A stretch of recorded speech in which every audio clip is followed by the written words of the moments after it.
USCHO.com.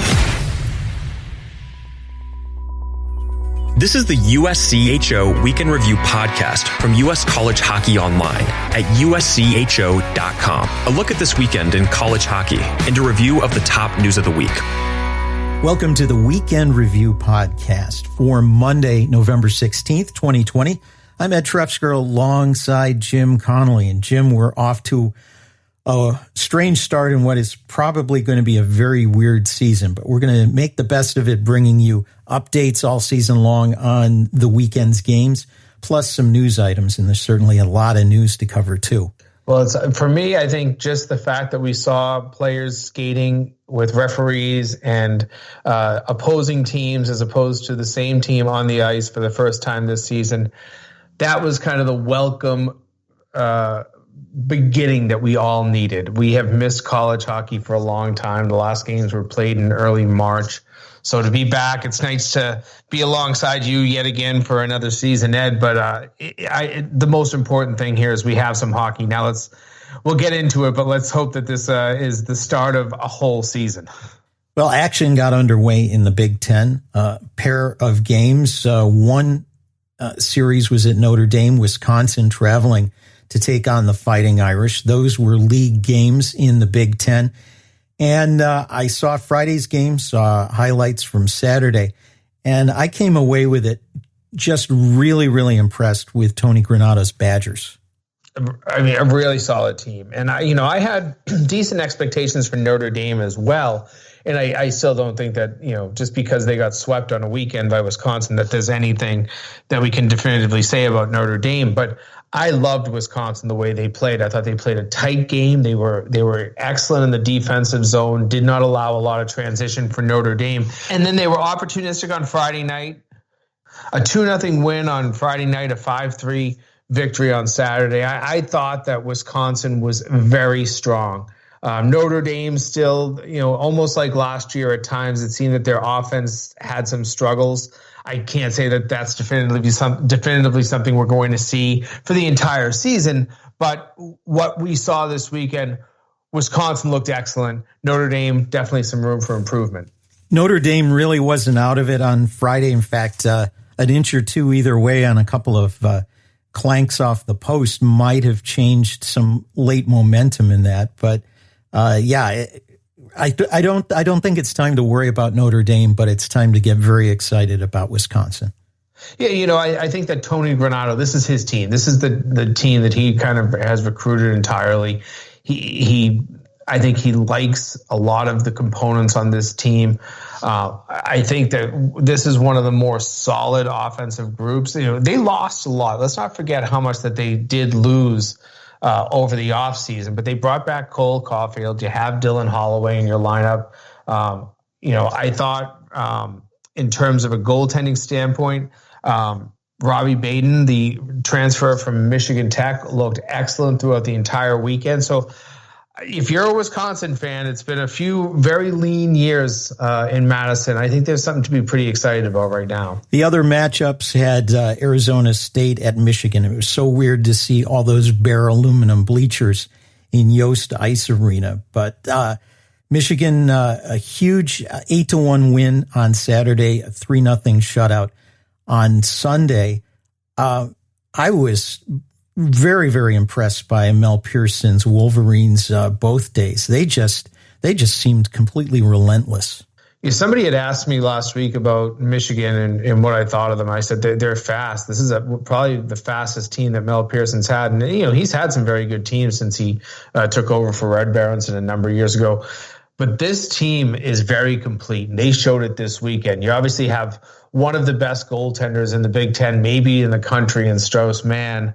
But then an excellent defensive front there. I believe they allowed less than 30 shots on goal in the entire weekend, and their offense cranked. I mean, they found ways to score on Sunday in the back end of the doubleheader, but 8 goals on Saturday afternoon, and that was just a great explosive outburst. That was what you wanted to see from this Michigan team. I have a lot of high hopes for them, just like I said about Wisconsin. Now, conversely to that, Arizona State, and we'll talk about them, throughout this season. It's going to be a strange year for them. They're playing all 28 of their games on the road against Big Ten opponents. They'll spend a lot of time in the Midwest this season. I don't know that this is a good barometer to learn too much about Arizona State. In my mind, I think that Greg Powers believes he has a very good team. He called it the deepest team he's had. So I think maybe first weekend of the season, if anything, maybe a little shell-shocked. And obviously you get off to a slow start. I believe it was 6-0 at the end of 2 periods in the first game. You're cooked at that point. But I really have good expectations for this Arizona State team. Wasn't the best showing in their first weekend. But again, just like Notre Dame, I don't think you can take too much away from 2 games of hockey. I think the important thing for Arizona State out of the weekend is to go back and take a look at the tape and not just look at Arizona State, but look at what Michigan was able to do and understand this is the caliber of play you're going to have this season. This is no doubt going to be the toughest schedule that Arizona State has faced as a young program. They've filled their schedules in past seasons with everything from the bottom to the very top of college hockey. They've competed very well against the top and dominated as they should against the bottom. But you're going to be playing the top, and you're going to be playing them all on the road. Even without fans, there's a home ice advantage. In fact, there may be more of a home ice advantage without fans because visiting teams tend to feed off of the fan opposition that comes in. So it's a very different situation. Completely agree with you. A talented team, some undrafted free agent prospects on that team this year, Sanchez, Walker, a couple of guys that you can mention in that category. And so I think that Greg Powers will have a good season with his team, but they're playing against all the big boys this year. So it's going to be the hardest job they've had to face. I want to go back and mention one thing. You mentioned Strauss-Mann. 6 shutouts last year. He got his first of the season this year. And if it wasn't for a late power play goal against Arizona State on Saturday, he could have 2 already. I think it was about a .933 save percentage last year. When you take the offensive prowess that Pearson has put together and Mann in net, who knows how they're going to decide teams. But Michigan would have to be an early favorite to make it to the Frozen Four. They could even squeak out being the champions in that Big Ten, even when you have teams like Ohio State in there and Minnesota, which is going to be better. Expect the Wolverines to be contending at the end. Yeah, I certainly do. And Strauss-Mann's a big part of that. You read off some good stats from last year. He was a very impressive goaltender last year that, maybe not a lot of people knew too much about, but he proved his ability.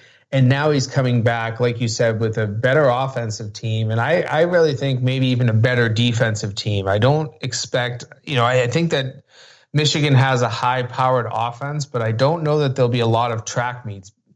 Maybe Michigan will fly up the ice with some speed, but I don't think that you're going to have a lot of those wide open opportunities that I saw, last year. Probably, and if you go back to the character of Mel Pearson's teams, he does not love those wide open games. Red Berenson used to coach some of those Michigan teams that if they got into a track meet, they won every night. And maybe this team could do that, but I just don't think you're going to see that. You're going to see a team that plays with a little bit of defensive responsibility, and that goes a long way when you have a goaltender like Strauss-Mann in back of you. Yeah, and just as the nature of the game changes, sometimes what we'd like our game plan to be is going to have to change too. As I was watching that offensive onslaught by Michigan, it started to make me think that maybe Guy Godowski was behind that Michigan bench for that game. They've certainly got a lot of shots off this weekend. I mean, when you look at it, both attempts and shots on goal, it did resemble an old Penn State box score. The number of pucks that Arizona State's goaltender had to see throughout the weekend. Well, Jim, there are obviously lots of news items for us to get to, and we're going to get to that in a moment when Weekend Review continues. This is the USCHO Weekend Review podcast from US College Hockey Online.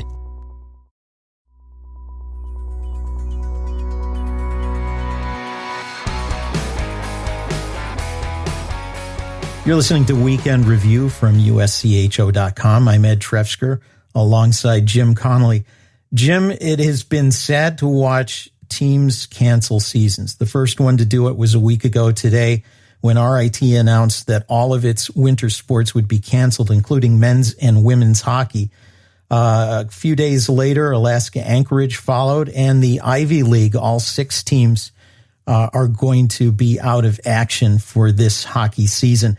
And then there already have been some postponements. Our Army had to postpone games last weekend and this coming weekend. What are you seeing in the landscape right now? People are worried about more teams canceling. Vermont is not going to get started till December 18th in Hockey East.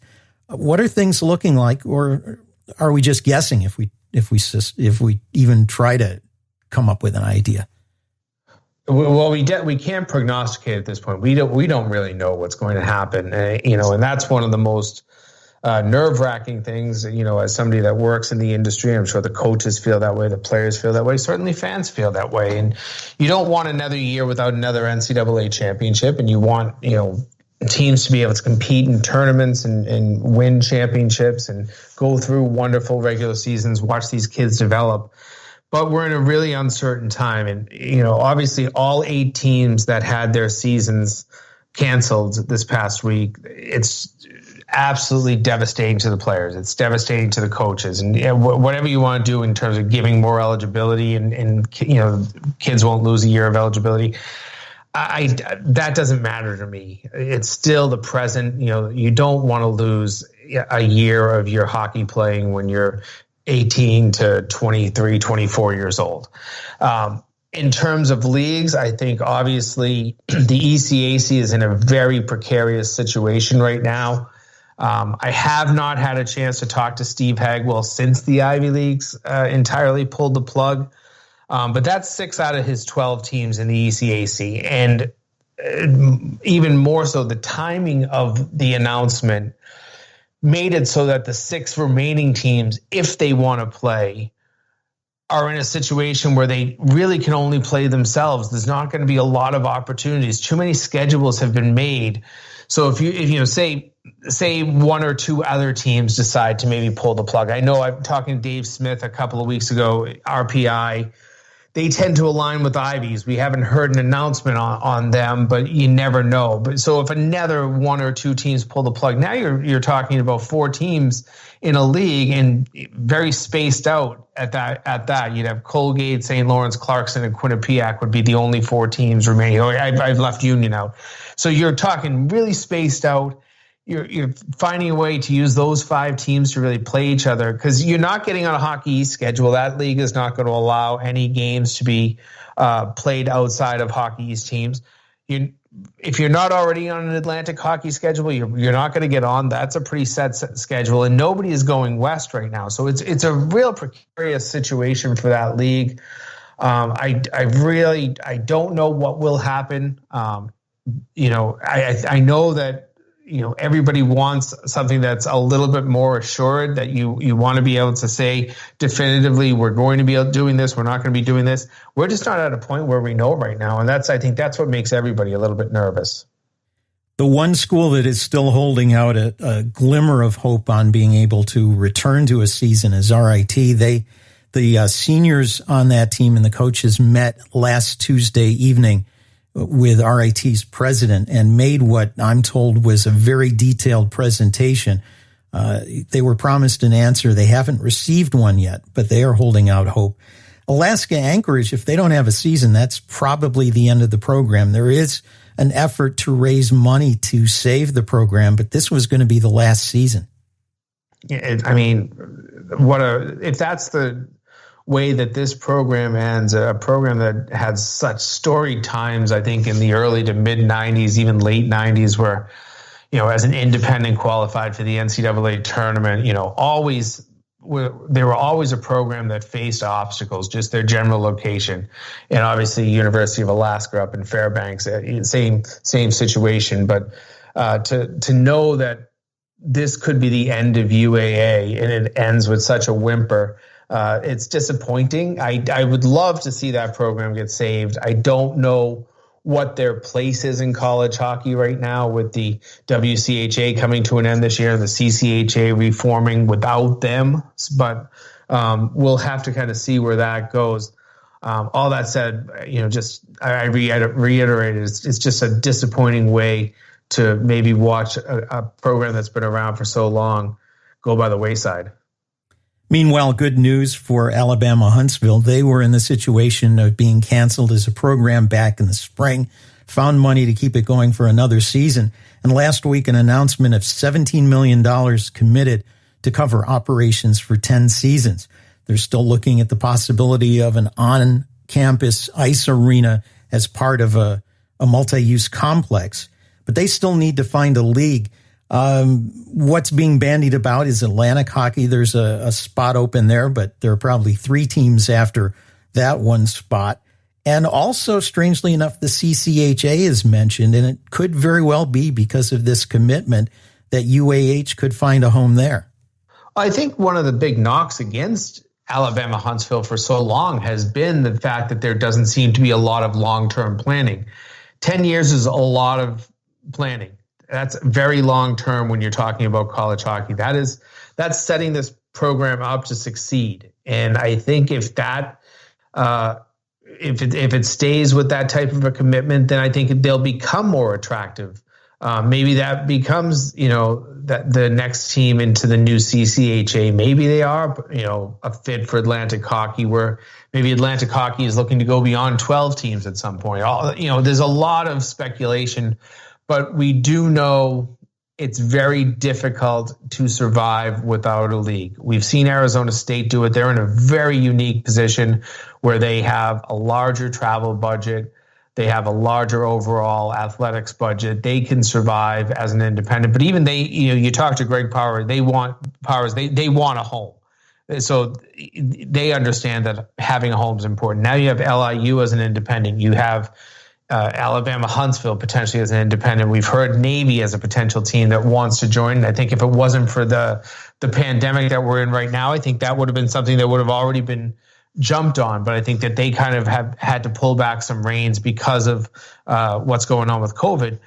There's going to be a lot of movement still. I think everybody feels like, we've got the new CCHA, goodbye WCHA. But I don't even believe that's true. I think that we're still going to see some sort of movement, maybe even the creation of another league somehow to put some of these independents together. That's all speculation. I love speculation. But I think for Alabama Huntsville, this is a good start. You need the money, you need the financial commitment, and having that should be a very solid foundation for this program for the next decade. You talk about speculation. People have been throwing things toward me quite a bit over the last week.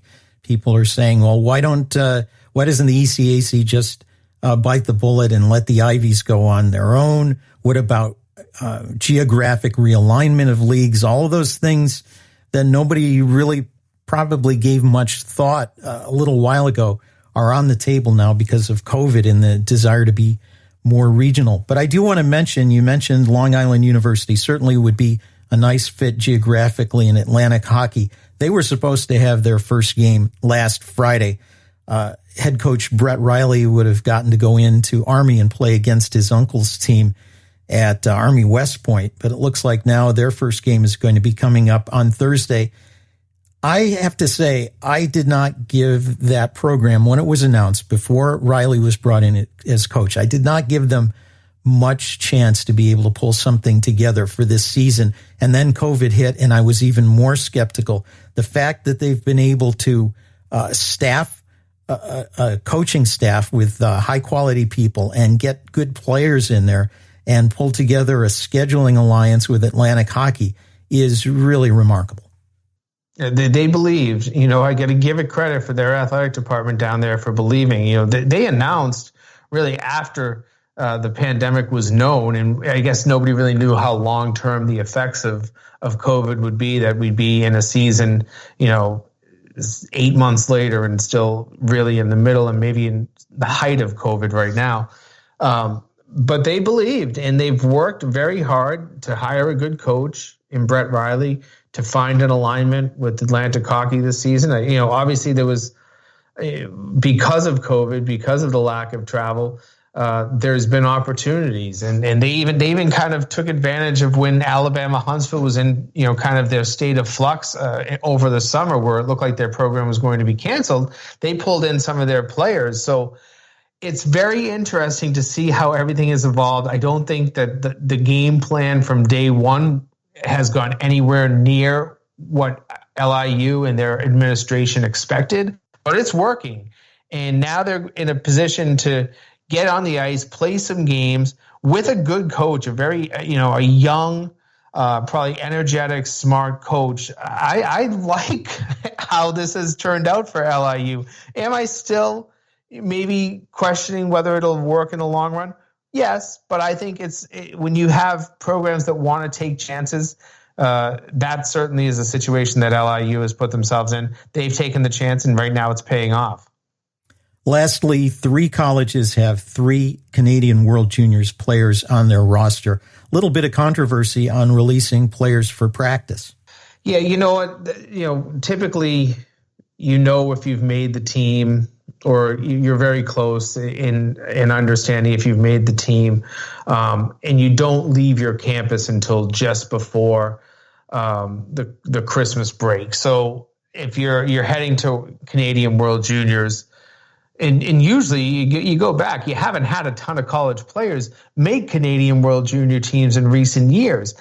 So here we are with a situation where you have Owen Power from Michigan, you have Dylan Holloway from Wisconsin, and Devin Levi from Northeastern, all in a position where they are being asked to go to camp, but the camp is basically going to run from maybe today, I think is the 16th of November, all the way right up until the tournament begins. And if you make the team, you're literally not going back to your college campus until, early January. And I understand this is to keep these players in a bubble, keep them isolated, make sure that they are staying safe and healthy. But when you're a guy like Owen Power, a kid that is draft eligible, I would much rather be playing some college games right now and showcasing my abilities to the NHL scouts than I would going up to Canada and being, practicing and playing scrimmages and all of that sort of stuff. And I understand you get a lot of exposure with the World Junior Tournament, but it just goes back to the fact that, to me, Hockey Canada does not care about college hockey unless they have a really good player. And then they just want the player to operate on their watch, go with their, whatever they say you need to do. And I get it. Jim Madigan, Mel Pearson, Tony Granato, none of them very happy with this. And we're, as we sit here in the camp's opening, I'm not even sure exactly what players are and are not going to be there when it starts. It's problematic, the fact that there really is a lack of communication when it comes to Hockey Canada. They really base their entire belief that there's junior hockey in Canada and then there's nothing else. Oh, unless we need your player because he's really good and he's playing down on a college team in the United States, then we'll just take him and don't worry about it. He'll miss class, not a big deal. And your team's going to lose one of your better players for maybe 10, 12, 15 games. It doesn't seem right. I've never enjoyed Hockey Canada and their kind of bullish approach to the World Junior Tournament. This just is another kind of black eye in their overall program, in my opinion. And you mentioned being released in early January, but it could very well be another 14 days after that of quarantine or isolation before you can come back and play. Yeah, I guess each campus has to handle that differently, and maybe you can do some multiple testing and stuff like that. But yeah, you're right. I mean, it's a time where just leaving your team doesn't make a lot of sense. This would have been a very good year for the IIHF to say, we just can't pull off the World Junior Tournament.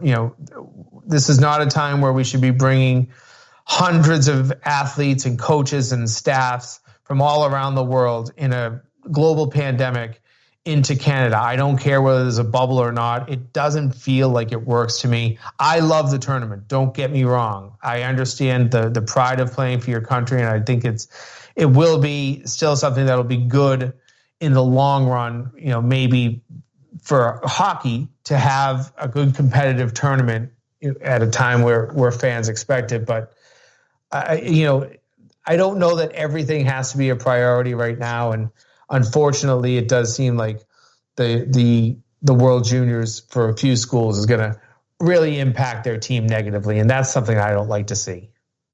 Well, that's going to do it for Weekend Review for today, November 16th, 2020. Make sure you check out all our podcasts, which will be gearing back up as we go forward. Spotlight, generally midweek, and Game of the Week, looking forward to the weekend. You can find them all. You can listen and subscribe at uscho.com/podcasts. For Jim Connelly, I'm Ed Trefzger, and we'll catch you next time. This has been the USCHO Weekend Review Podcast, a production of US College Hockey Online. Visit uscho.com/podcasts to listen or subscribe.